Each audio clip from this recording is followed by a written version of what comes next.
이란이 군부 실세 거셈 솔레이마니의 피살 이후 대미 보복을 위협하고 있습니다. 트럼프 대통령은 이란이 공격할 시 이란의 52곳에 반격할 준비가 돼 있다며 강하게 경고했습니다. 미국 곳곳에서는 전쟁을 반대하는 시위가 열리고 있습니다. 의회에서는 대통령의 군사행동을 제한하는 전쟁 권한 결의안을 추진하고 있습니다. 뉴욕 한인회가 민승기 전 회장을 상대로 연방 법원에 낸 손해배상 소송에서 뉴욕 한인회가 승소했습니다. 법원이 민승기 전 뉴욕 한인회장에게 한인회에 37만 달러를 배상하라고 판결했습니다. 뉴욕 일원에서는 1,800여 명이 재외선거 신고와 신청을 마쳤습니다. 재외선거인 등록과 신청은 다음 달 15일까지 뉴욕 뉴저지 한인회관에서도 양식을 작성할 수 있습니다. 뉴욕과 뉴저지를 연결하는 주요 교량과 터널 등에 설치된 톨게이트 통행료가 5일 일제히 인상됐습니다. 이상은 이 시각 주요 뉴스입니다. 시청자 여러분 안녕하십니까? KBN 뉴스입니다. 이란이 군부 실세 거셈 솔레이마니의 피살 이후 대미 보복을 위협하고 있습니다. 트럼프 대통령은 이란이 공격할 시 이란의 52곳에 반격할 준비가 돼 있다며 강하게 경고했습니다. 국토안보부는 이란이 미국을 상대로 사이버 공격을 해올 가능성이 있다며 경보를 발령했습니다. 트럼프 대통령은 트윗을 통해 이란은 오랜 기간 오직 골칫거리였을 뿐이었다며 이란이 미국이나 미국의 자산을 공격할 경우를 대비해 미국은 이란의 52곳을 이미 공격 목표 지점으로 정해놨다고 밝혔습니다. 트럼프 대통령은 52곳의 의미는 이란이 오랫동안 인질로 잡은 52명의 미국인 수를 뜻한다고 말했습니다. 또 52곳의 공격 목표지 중 일부는 이란과 이란 문화의 매우 높은 수준의 중요한 곳들이며 해당 목표지는 매우 신속하고 심한 타격을 받을 것이라고 한 뒤 미국은 더 이상 위협을 원하지 않는다고 강조했습니다. 한편 국토안보부는 이란의 사이버 공격 가능성을 경고했습니다. 챗 울프 국토안보부 장관 대행은 지난 4일 신규 국가 테러리즘 경보 시스템 공고를 발행했습니다. 공고는 이란은 강력한 사이버 공격 프로그램을 보유하고 있으며 미국을 상대로 사이버 공격을 실행할 수 있다고 지적했습니다. 그러면서 이란은 최소한 단기적으로 미국의 핵심적 인프라에 지장을 초래할 수 있는 공격을 수행할 역량이 있다고 밝혔습니다. 중동에서 미국과 이란의 대치가 일촉즉발로 치달으면서 미국 곳곳에서 전쟁을 반대하는 시위가 열렸습니다. 의회에서는 대통령의 군사행동을 제한하는 전쟁 권한 결의안을 추진하고 있습니다. 김찬래 기자가 보도합니다. 지난 주말 뉴욕과 워싱턴 DC, 로스앤젤레스 등 미국 전역 70여 곳에서 도널드 트럼프 행정부의 이란 군부 실세 제거 작전을 비판하고 전쟁에 반대하는 시위가 열렸습니다. 시위를 주도한 반전운동 연합단체인 전쟁 중단과 인종주의 종식 행동 촉구의 월터 몰러렉 대변인은 이라크 주둔 미군 철수와 이란에 대한 전쟁을 중단하라고 목소리를 높였습니다. 시위대는 이라크 폭격 중단하라, 이라크 미군 철수, 전쟁은 재선 전략이 아니다 등이 적힌 손팻말을 들고 정의도 아니고 평화도 아니다, 미국은 중동에서 나오라 같은 구호를 연호했습니다. 의회에서는 이란과 전쟁을 반대하는 결의안이 제출됐습니다. 더일에 따르면 상원외교위원회의 민주당 소속팀 케인 의원은 트럼프 대통령이 이란과 추가적인 적대행위 수위를 높이는 것을 막기 위한 결의안을 발의했습니다. 결의안은 이란과 어떤 적대행위도 의회의 선전포고 또는 군사력 사용에 대한 구체적인 승인 절차를 거치도록 하는 내용을 골자로 하고 있습니다. 낸시 펠로시 하원 의장은 하원 의원들에게 서한을 통해 이번 주 이란에 대한 트럼프 행정부의 군사행동을 제한하는 결의안을 상정하고 표결할 것이라고 밝히고 우리의 첫 번째 책임은 미국 국민을 안전하게 지키는 것이라며 이러한 이유로 우리는 트럼프 행정부가 의회의 협의 없이 그리고 헌법에서 부여한 의회의 전쟁 권한을 존중하지 않고 조치를 취한 것을 우려한다고 밝혔습니다. KBN 뉴스 김찬래입니다. 법원이 민승기 전 뉴욕 한인회장에게 약 37만 달러를 한인회에 배상하라고 판결했습니다. 2018년 6월 최종 진술서 제출 이후 1년 6개월 만에 나온 판결입니다. 한인회는 환영했고 민승기 전 회장은 어떤 입장도 내놓지 않았습니다. 임동규 기자입니다. 한인회 공금을 부적절하게 사용하고 한인회 재산세를 납부하지 않는 등 약 50만 달러 상당의 피해를 입혔다며 뉴욕 한인회가 뉴욕 남부 연방법원에 민승기 전 회장을 상대로 낸 손해배상 소송에서 뉴욕 한인회가 승소했습니다. 오늘 법원은 판결문을 통해 민승기 전 회장은 30만 불의 뉴욕 한인회에 세금을 납부하지 않았으며 한인회 예산을 관리하지 못한 직무 유기, 회관의 예산을 개인적 목적으로 사용했다는 점을 근거로 뉴욕 한인회의 손을 들어줬습니다. 그 한인 회장의 의무를 다 이제 수행을 못하게 되면은 이제 이렇게 법적으로 이제 책임을 질 수 있다라는 그런 판례가 생긴 것이 이제 결국 이 판결의 의미거든요. 그러니까 거기에 대해서 하여튼 긍정적으로 생각합니다. 법원은 민승기 전 회장에게 임기 시에 납부하지 못한 31만 9천 달러의 한인회 세금과 탄핵 후에 한인회 자금으로 쓴 5만여 달러의 소송비를 변제하라고 판결했습니다. 뉴욕 한인회는 법원 판결 금액에 법정 이자 등을 더해 오는 17일까지 법원에 최종 청구 금액을 제시할 예정입니다. 한편 민승기 전 회장은 오늘 판결에 대해 아직까지 공식 입장을 내지 않고 있습니다. KBN 뉴스 임동규입니다. 오는 4월 실시되는 21대 국회의원 선거가 80여일 앞으로 다가왔습니다. 뉴욕 일원에서는 1,800여 명이 재외선거 신고와 신청을 마친 것으로 집계됐습니다.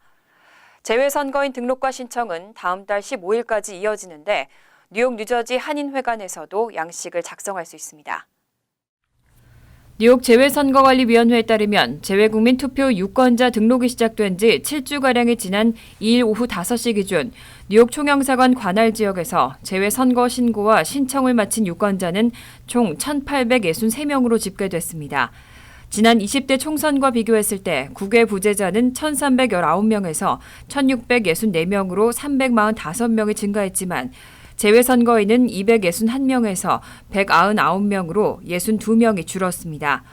재외선거인 등록 신청 및 국외 부재자 신고는 다음 달 15일까지 뉴욕 총영사관을 방문하거나 순회 접수 또는 중앙선거관리위원회의 재외선거 웹사이트에서 신청할 수 있습니다. 한편 뉴욕 총영사관은 재외선거 신청의 편의성 제고를 위해 신청서 양식을 뉴욕 한인회와 뉴저지 한인회, 델라웨어 한인회와 커네티컷 한인회, 필라델피아 한인회 등 5개 한인회와 KCS 한인봉사센터에도 비치해 놓고 활용할 수 있도록 했습니다. 공간이 멀어 직접 방문하기 어렵거나 인터넷 활용이 곤란한 경우에는 지역 한인회나 KCS 플러싱 사무실을 방문해 양식을 작성하고 공간의 우편으로 발송할 수 있습니다. 또 휴대폰 등으로 양식을 사진으로 찍으면 전자우편으로도 제출할 수 있습니다. 뉴욕 총영사관의 민원 처리 건수가 꾸준히 증가하고 있습니다. 특히 여권 발급 건수가 지속적으로 증가하고 있고 비자 발급도 늘었습니다. 국적 상실과 이탈 건수도 높은 수준을 유지하고 있습니다. 뉴욕 총영사관이 2019년 1월 1일부터 12월 31일까지 집계한 2019년 민원 업무 처리 실적에 따르면 한 해 동안 처리된 민원 수는 총 5만 5,855건으로 2018년 5만 3,669건에서 4.1% 늘어난 것으로 나타났습니다. 뉴욕 총영사관 민원 업무 건수는 2017년 5만 2,156건에서 최근 꾸준히 증가하고 있는 추세를 보이고 있습니다. 세부 내역으로 보면 여권 발급 수가 8,586건으로 2017년 7,494건, 2018년 7,963건에서 지속적으로 증가하고 있습니다. 10년 동안 유효한 사진 전사식 여권이 지난 2017년 만료되면서 전자 여권의 수요가 더 늘어난 것으로 풀이됩니다. 또 비자 발급도 총 3,611건으로 2018년 3,189건에 비해 13.2% 증가했습니다. 비자 없이 방문할 수 있는 관광 목적 외에 장기간 한국 체류를 위한 비자 수요가 최근 크게 늘어났기 때문인 것으로 해석됩니다. 이 밖에 영사 확인 건수도 14,845건으로 2018년 12,904건에 비해 15%나 증가했고 공인인증서 발급도 365건으로 2018년 275건, 2017년 270건에 비해 큰 폭으로 증가했습니다. 반면 재외국민 등록 신청과 등본 발급 수는 2018년에 비해 감소했고 가족관계 증명서 발급 외 가족관계 등록 업무도 줄어들었습니다. 한편 국적 상실은 1,670건, 국적 이탈은 633건으로 집계돼 2018년과 비슷하게 높은 수준을 유지하고 있습니다. 뉴저지 한인상록회가 지난 3일 차영자 신임 회장의 취임식 행사를 개최했습니다. 차영자 신임 회장은 한인 노인들의 행복한 삶을 위한 다양한 프로그램을 운영하고 최선을 다하겠다는 포부를 밝혔습니다. 임동규 기자가 보도합니다.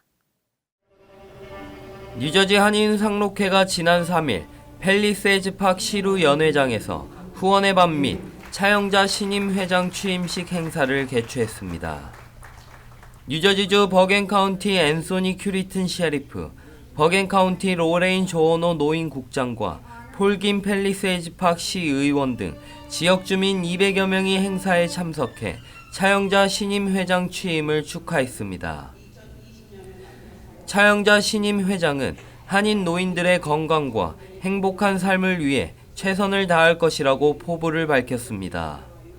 한인 어린이들의 건강과 행복한 여생으로 목표로 저희는 삼고 있습니다. 그리고 상록학교, 사회복지, 상담센터, 경제부, 사회봉사 프로그램 여러 가지로 다양하게 저희들은 앞으로 운영을 하려고 합니다. 운영을 통해 한층 가까이 갈 수 있도록 새로운 변화를 만들겠습니다. 뉴저지 한인 상록회는 행사에서 전임 회장들과 협력 업체에게 감사패와 감사장을 전달했으며 공식 행사 이후에는 만찬과 함께 다양한 문화 공연을 선보였습니다. 뉴저지 한인 상록회는 행사로 모아진 후원금은 상록회 운영 기금으로 쓰여질 예정이라고 밝혔습니다. KBN 뉴스 임동규입니다. 뉴욕과 뉴저지를 연결하는 주요 교량과 터널 등에 설치된 톨게이트 통행료가 5일 일제히 인상됐습니다. 뉴욕과 뉴저지를 오가며 통근하는 주민들의 부담이 한층 커졌습니다. 다만 폐지가 예상됐던 카풀 할인 제도는 적어도 내년까지는 유지될 것으로 보입니다. 뉴욕 뉴저지 항만청은 5일 조지 워싱턴 브리지와 링컨 터널, 홀랜드 터널, 아우더 브리지 크로싱과 괴텔스 브리지, 베이온 브리지 등에 설치된 톨비를 차량이 몰리는 피크아워와 오프피크 아워에 따라 10% 정도 인상했습니다. 현재 이지패스 시스템에서 피크아워는 평일 기준으로 오전 6시부터 오전 10시, 오후 4시부터 8시, 그리고 주말은 오전 11시부터 오후 9시 사이입니다. 현금을 내거나 우편 납부의 경우는 피크아워와 오프피크아워의 차등 적용 없이 $15에서 $16로 인상됐습니다. 이지패스 서비스를 이용하는 경우 피크아워는 $12 50센트에서 $13 75센트로 오르고 오프피크아워에는 $10 50센트에서 $11 75센트로 인상됐습니다. 한편 중단 여부를 놓고 논란을 빚었던 카풀 할인 제도는 기존의 3명 이상 탑승 시 $6 50센트에서 $7 75센트로 인상된 상태로 적어도 내년까지는 유지될 것으로 보입니다. 또 올해부터는 택시와 우버 등을 이용해 공항을 이용할 때도 비용을 내게 됐습니다. 존 F 케네디 공항과 라과디아 공항, 뉴욕 공항에서 택시 운전자가 승객을 태울 때 $4를 내야 하고 우버 등 차량 공유 서비스 이용자들은 내리는 사람과 타는 사람 모두 각각 $4씩을 부담하게 됐습니다. 5일 새벽 펜실베니아주의 한 고속도로에서 관광버스를 포함한 여러 대 차량들이 다중으로 충돌하는 사고가 발생했습니다. 최소 5명이 숨지고 60여 명이 병원으로 이송됐습니다.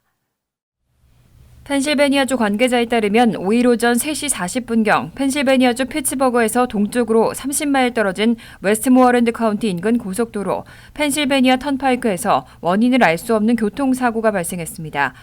사고는 뉴욕시 맨하튼 차이나타운을 출발해 오하이오주 컬럼버스로 향하던 오하이오 코치 익스프레스 버스와 운송회사인 페덱스의 운송트럭, 그리고 화물트럭과 일반 승객 차량 등이 포함됐습니다. AP통신이 제공한 사진에 따르면 오하이오 코치 버스는 옆으로 완전히 뒤집혔고 페덱스 운송트럭은 앞쪽 운전자 차량과 뒤쪽 화물칸이 완전히 분리됐습니다. 화물칸에 있던 우편물들은 고속도로에 흩뿌려졌습니다.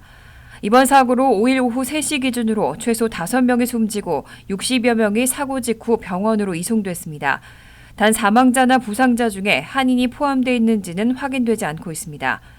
오후 5시 기준 정확한 사고 발생 원인은 파악되지 않았고 사고 현장에는 연방교통안전위원회 인력이 파견돼 조사 원인을 파악하고 있습니다. 일각에서는 전날 내린 가벼운 눈으로 인해 도로가 미끄러워지면서 사고가 발생한 것으로 분석하고 있습니다. 잦은 오작동으로 지적을 받아왔던 팰리세이즈 팍 주차 미터기가 결국 설치 5년 만에 전면 교체됩니다. 타운의회가 올해 초 공급업체와의 계약도 끝난다면서 새로운 미터기로 교체한다는 계획을 발표했습니다. 이르면 2주 후쯤 새로운 미터기 공급업체의 입찰 공고가 나올 것으로 보입니다. 펠팍타운의회가 주차 미터기를 전면 교체하는 방침을 밝히고 새로운 미터기 공급업체의 입찰 공고를 내기로 결의했습니다. 타운정부 실무자에 따르면 새 미터기 업체 입찰 공고는 이르면 2주 후께 공지될 계획입니다.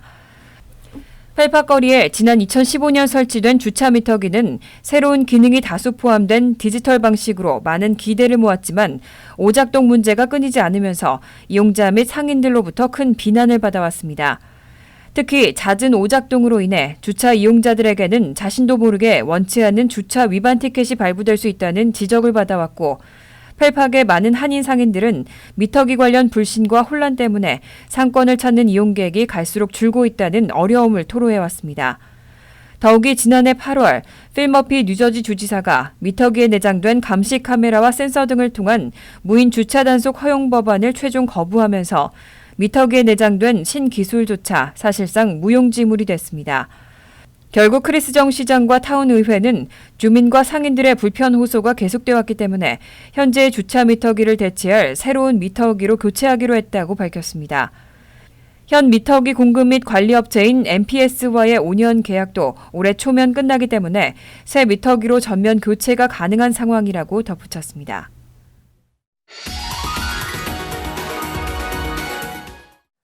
이어서 LA 지역 한인사회 소식입니다. 21대 총선이 이제 3개월 앞으로 다가왔습니다. 한인들의 한 표 한 표가 이번 선거에서 충분히 변수로 작용할 수 있는 만큼 적극적인 참여가 당부되고 있습니다. 여준호 기자가 보도합니다. 바꿔 열풍이 선거판에 몰아치던 제16대 총선. 경기도 광주군에서 한국 정치판의 길이 남을 한판의 승부가 펼쳐졌습니다. 줄곧 선두를 달리던 당시 새천년 민주당 문학진 후보가 0.001% 차로 상대 후보에게 자리를 내줬습니다. 단 2명의 표심이 선거의 당락을 좌우한 것입니다. 대한민국 유권자 4,100만여 명 가운데 전 세계 재외동포 유권자 수는 200만여 명. 전체 5%에 해당되는 수치로 선거 결과에도 충분히 영향을 미칠 수 있다는 진단입니다. 한두 표의 차이로 아니면 몇 표의 차이로 당락이 결정되는 뭐 이런 거라고 생각해 본다면 여기서 내 한 표가 무슨 영향이 있겠어 이렇게 생각하실 수도 있는데 사실 그 한 표 때문에 누군가는 당선되고 누군가는 낙선될 수 있다는 그런 점을 좀 생각해 보신다면 얼마나 중요한지 그런 걸 아마 실감하실 수 있을 것 같습니다. 선거 전문가들은 주민들이 선거에 많이 참여할수록 해당 지역의 국회의원이 일을 더욱 열심히 하고 공약을 실천하기 위해 노력한다고 입을 모읍니다. 마찬가지로 한인 유권자의 참여가 늘어나야 재외선거의 비중이 커지고 나아가 내 고향의 발전은 물론 국회의 재외동포 비례대표 선출 등 한인들의 권익 신장으로도 이어질 수 있다는 분석입니다.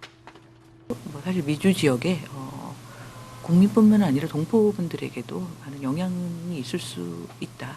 그 정책이라는 것은. 그리고 그 정책을 결정할 사람 뽑는 것은 바로 이 선거다. 이렇게 말씀드릴 수가 있을 것 같습니다. 어제까지 남가주 지역에서 유권자 등록을 한 한인들의 수는 1,440여 명. 같은 기간 지난 20대 총선과 비교해 30%가량 증가한 수치지만 선거권이 있는 한인들의 수가 20만여 명인 것을 감안한다면 아직까진 턱없이 부족합니다. 단순한 참정권만의 의미가 아닌 한인들의 권리 증진과 복지 혜택을 위해서라도 한인들의 적극적인 선거 참여가 필요하다는 지적입니다. MBC 뉴스 여준호입니다. LA 국제공항이 모바일 응급 알람 서비스를 시범 운영합니다. LAX 관계자는 공항에서 긴급한 상황이 발생할 경우 이용객들에게 신속하게 알리기 위해 무선 응급 알람 시스템을 구축했다고 밝혔습니다. 무선 알람 시스템은 기존에 있는 아동 납치 경보 시스템인 앰버 얼럿과 국립기상국에서 제공하는 재난 경보와 같은 원리입니다. 시범 운영은 오는 15일 오전 10시에 시행되며 LA 국제공항 인근 지역에 있는 주민들은 시범 운영이라는 내용이 담긴 문자 메시지를 받게 됩니다. 간추린 소식입니다. 인그루드 클립스타운 클럭 오피스가 최근 글로리아호 에드에버사 시의원을 대상으로 제출된 주민소환 특별선거 실시 청원을 거부했습니다. 타운 클럭 오피스는 지난해 7월 제출된 주민소환 요청서에는 지난해 11월 5일 본선거에서 주민소환 투표를 실시한다고 명시됐지만 본선거 이후에 투표 청원 유권자 서명이 제출됐기 때문에 절차가 유효하지 않다고 밝혔습니다. 지난해 7월 일부 주민들은 이들 시의원이 대규모 아파트 개발과 관련해 주민 대다수 의사와 반대되는 의정활동을 했다는 이유로 주민 소환 절차를 시작한 바 있습니다. 조나단 심 뉴욕시 민사가정법원 판사가 재임명됐습니다. 빌 드블라지오 뉴욕시장은 지난 2일 조나단 심 판사 등 28명의 판사를 임명 및 재임명했다고 밝혔습니다.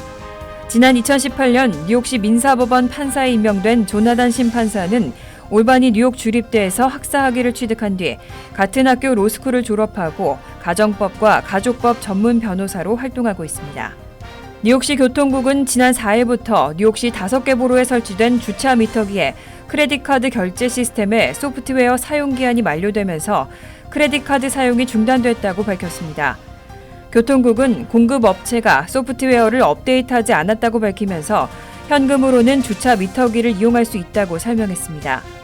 또 뉴욕시 주차 미터기 어플리케이션인 파크 NIC에서는 크레딧카드 이용이 가능하다고 덧붙이고 직원들을 투입해 주차 미터기를 점검하고 있다고 전했습니다.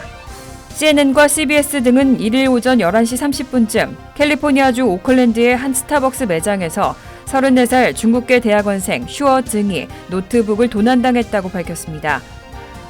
당시 슈어 증은 자신의 노트북을 훔친 범인을 쫓다가 매장 인근에서 대기하고 있던 범인들의 도주 차량을 발견하고 그들을 잡기 위해 팔을 차량 안으로 넣었습니다. 하지만 차량이 그대로 움직이면서 차에 매달려 끌려가다가 머리를 심하게 다친 슈어 증은 병원에 이송됐지만 결국 사망했습니다. 경찰은 범행 당일 20대 남성 2명을 살인사건 용의자로 체포하고 1명을 더 추적 중입니다. 환율과 증권 소식입니다.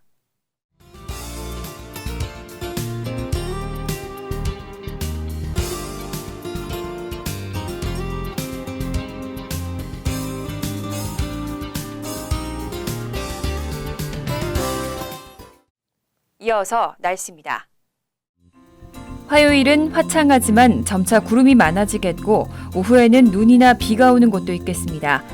낮 최고 기온은 43도, 섭씨 6도, 밤 최저 기온은 33도, 섭씨 1도로 예상됩니다. 수요일은 대체로 화창한 가운데 가끔 눈발이 날리는 곳도 있겠습니다.